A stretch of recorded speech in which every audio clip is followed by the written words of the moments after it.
புரட்சியோட உச்சமா விளங்கும் ஏஐ இன்னைக்கு மனிதனின் அன்றாட வாழ்க்கையை எளிதாக்கும் ஒரு கருவியா மட்டுமே பார்க்கப்படுது. ஆனா சுய சிந்தனையும் மனிதனை விட பல மடங்கு வேகத்துல முடிவெடுக்கும் திறனும் இந்த ஏஐயின் வளர்ச்சியால வரும் 10 ஆண்டுகள்ல மனிதனோட கட்டுப்பாட்டை மீறி போயிடும்னு சொன்னா நம்ப முடியுதா? கொஞ்சம் விரிவா பார்க்கலாம்.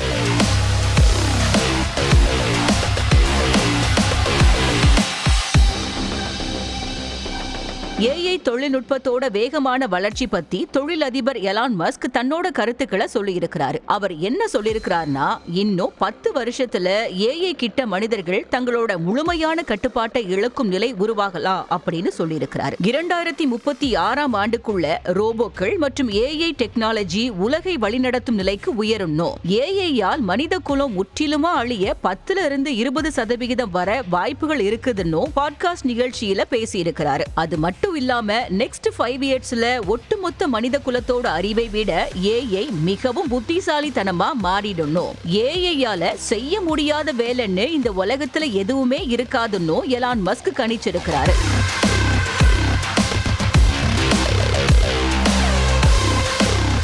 மனிதர்களை விட ஏஐ அதிக செயல்திறனோடும் அறிவாற்றலோடும் செயல்படும் காலகட்டத்துல நாம இருக்கிறோம்னு, எதிர்காலத்துல மனித தலையீடு இல்லாமலேயே ஏஐயால் தங்களை விட பவர்ஃபுல் நெக்ஸ்ட் ஜென் ஏஐ மாடலை உருவாக்க முடியும்னு எச்சரிக்கிறாங்க மற்ற ஆராய்ச்சியாளர்கள். தொழில்நுட்பம் மனித இனத்தோட வளர்ச்சிக்கு கிடைச்ச ஒரு வரப்பிரசாதம் என்றாலும் எல்லாத்துக்கும் ஒரு லிமிட் இருக்கு. சோ ஏஐக்கான கட்டுப்பாடுகளை இப்போவே கடுமையாக்கணும். அண்ட் ஃபைனல் டிசிஷன் மேக்கிங் எப்பவும் மனுஷங்க கிட்ட இருக்கிறத உறுதி செய்யறது மட்டும்தான் மனித இனம் தன் கட்டுப்பாட்டை இழக்காம இருக்கிறதுக்கு ஒரே வழி.